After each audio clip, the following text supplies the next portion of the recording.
मी दिव्या मराठे, मी प्रभाग क्रमांक 20 मधून सर्वसाधारण महिला म्हणून मी उमेदवारी मागितली होती.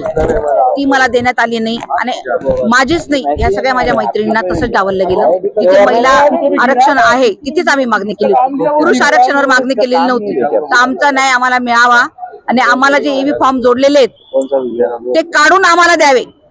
हा नियम बदलावा. हे असं होईल तरच हे पुढे अशी गद्दारी होणार नाही. करू शकता, अशक्य काहीच नाही. करू शकतो ना आपण. नाही, भाजप म्हणून नाही, करू शकतो. नियम काहीतरी होतो ना, नियम बदलू शकतो ना आपण. नियम काहीतरी असेलच ना.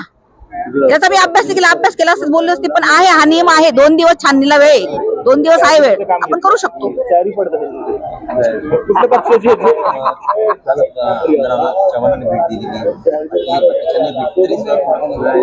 नाही, शितोळे सर भेट द्यायला आले नव्हते, ते धमकी द्यायला आले.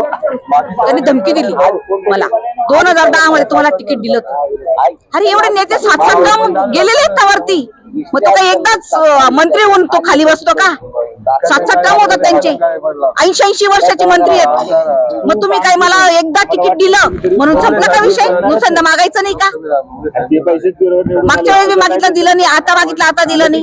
परत त्या माझ्यापेक्षा सक्षम महिला राहिली असती, दिलं असतं तर काहीच हरकत नव्हती. माझी भगिनी राहिली असती, दिलं असतं, काहीच हरकत नव्हती.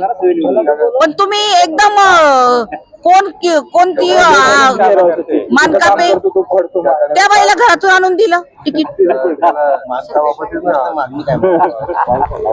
तुम्ही सक्षम महिलांना तिकीट द्या आणि जे शक्य होईल शक्य होऊ शकतं. हे 2 दिवस आहेत, होऊ शकतं. जिथे माझ्या महिला सक्षम आहेत, जिथे महिला आरक्षण निघालंय, ओपन, ओबीसी, SC, तिथे तुम्ही महिलांना एबी फॉर्म जोडण्यात यावा आणि द्यावा.